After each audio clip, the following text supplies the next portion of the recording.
And my name is David, and welcome to another Alex's Board Game Stand where we review kids' board games.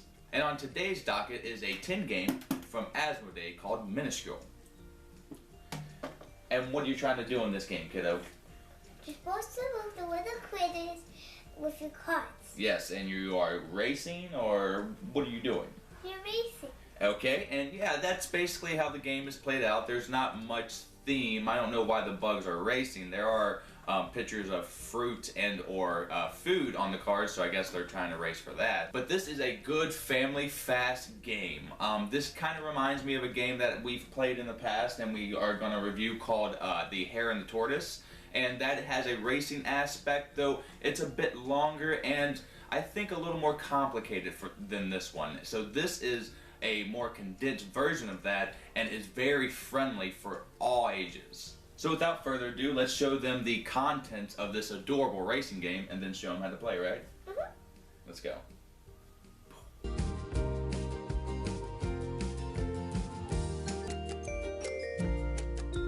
So what comes in the tin of Minuscule is quite simple. We'll start with the cards.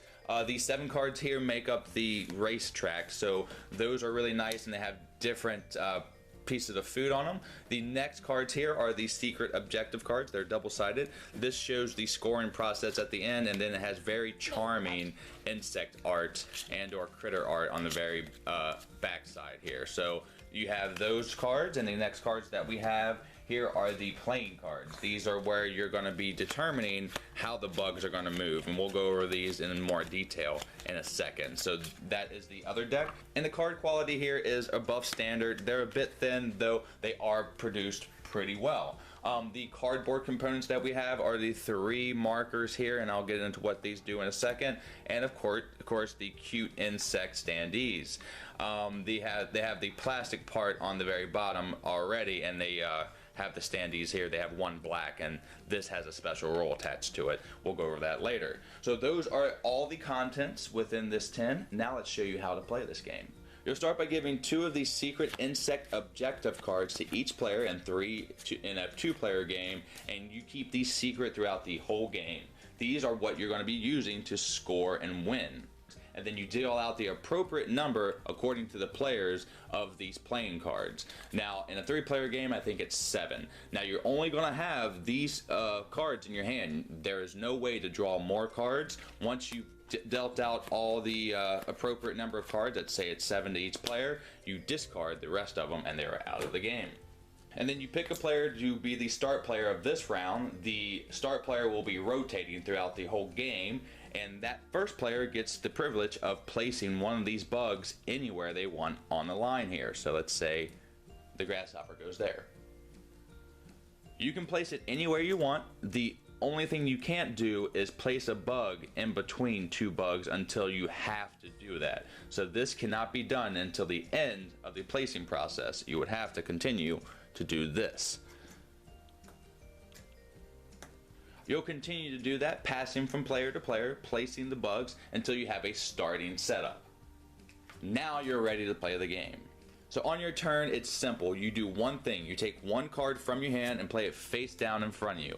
Everyone is going to be doing that and flipping their cards simultaneously. Then you're going to be executing what is on the card, starting with the start player going clockwise. Now this might mess up your plans if you're not the start player, so being a start player is pretty valuable, and again that rotates throughout the whole game. And you'll continue to keep doing that, placing cards in front of you, executing the process, flipping them, and moving the bugs accordingly until all the cards are out of your hand, and that's when you'll calculate the score. So let's go over some of these cards now. There are different cards like here, and this is showing what is going to be moving. Whatever piece of food is on the card, that's the bug that will be doing one of these commands. Now if it has a plus and minus, you can choose to either move that bug back or forward that many spaces. So the acorn space here will be moving either forward or back 1. Let's say I want him to win. Let's move him up in the order. And that is how it happens. Whenever a bug is moved, no bug can share the same space. They are always pushed back. So say he moved all the way up here, this order will go like that. This one here is a cherry, so the cherry gets to move 2 in that circumstance. The other cards here are emblem cards. Now this shows the caterpillar. This is flat out what the caterpillar is going to be doing. So he can move either up or back 1 space, and they all have their own respective cards. There's a walnut here, and see, this doesn't have a minus. This means the walnut character is moving up no matter what. And this one here is the pistachio is moving back no matter what. There are cards like this though that have 2 different fruits, and this means that you're going to be moving 2 different bugs, either up or back. And you can execute that in any order that you want. So if you play this, you're going to be doing some crazy stuff within the line. There are a few different cards that kind of spice the game up, and this one here, this allows you to either change one of your objective cards and pick the one from the top of the deck. So the ones that have been discarded, you'll leave them within drawing distance because this might happen. Or you can pick somebody else and they will have to do it. You can say that they have to take one of their objective cards, discard it, and draw the top one from the deck. And the other one that we have here is the cherry to the rock, and this basically makes the bug on the cherry go to the rock, and that's bad because it's the back of the line. Continue to do this process until your hand is empty, and then you'll start to tally up the score. It's on the back of the objective cards here. You can get up to 10 points if you get first place, and if you have 2 of the same cards, you can potentially get 20 points, because I've had that happen before, or you'll just get 1 point. So you're always going to score, but you might not score as much as you want. The person with the highest score for their 2 value cards is the winner, and that is how you play Minuscule. There is one variant to the game, and that's where this black stand comes in. So after everyone has set up the bugs in the very first of the game, the last bug will get this special black stand, and you'll have one phase that is introduced into the game. So I like this. It doesn't dilute the game, it just adds a bit of oomph into it. So what you're going to be doing right after you pass out your cards and pass out the objective cards, you're going to take the appropriate amount of tokens according to the players and put them in the middle. And before you play cards, you're going to decide if you want to pass or take one of these tokens. And you only get this opportunity 1 time. So if you pass, you don't take a token. It has a +5 and a -3 on the back. So that means if you choose to take one of these, you put it in front of you and you're taking a gamble. You remove the rest of them from play. If the bug with the black stand gets within the first 3 spaces, you get +5 points. But if he doesn't and he ends anywhere else, you get -3 points. So that, again, 10 points is the highest that you can get with the first place, so 5 points isn't too shabby, and it might win you the game.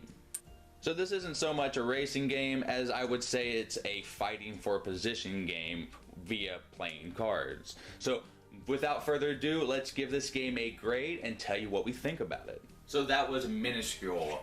That is quite a cute, adorable game, wouldn't you say? And as we always do on Alex's board game stand, we're going to be giving this game a grade as follows. A check minus being a bad game, a check being an okay to good game, and a check plus being a great game that you just might want to go out there and buy. And with that being said, kiddo, what are you going to be giving this game? A check plus. A check plus. And why do you like this game? What's your favorite thing about Minuscule? Well, I like the bugs with the racing. Yeah, and who's your favorite? My favorite is this one, this one, this one. Oh, so you have 3 favorites. Okay. And I'm also going to be giving this game a check plus. I did teeter on the check to check plus grade, though I sat down and I thought about it, and this game accomplishes what it sets out to do in a very fast time frame. And that ultimately is what I like, and I think that's what is a good game for families, because this you can just bust out and they'll instantly be last on with the cute, adorable bug cardboard standees here, and then you'll play this, and the card play is just so simple. It does take a minute to get, but once you have it, you just throw a card out and you're trying to set up your goal cards. And with it being so short, rarely do I do this, but we wanted to play this game again, didn't we? Right after I won the first one. I'm not bragging or boasting or anything like that. I haven't won since, though. I wanted to play this game again, and so did the other players, my wife and the kiddo here. And we wound up playing this game 3 times. And ever since then, this is one of the games that just kind of frequently comes out because it's so fast, adorable, and you never know what's going to happen. And with all that being said, and with all that being shown, who are you going to recommend this game for, kiddo? Everybody. So kids? Yep. Adults? Yep. Grandmas? Yep. Dogs? Yep. No, dogs. Dogs. Everybody but dogs. Good job, Minuscule, for hitting that demographic and making it such a wide audience. And that was Minuscule by Asmodee Games. And thank you so much, everyone, for tuning in to another Alex's Board Game Stand with us today. Thank you.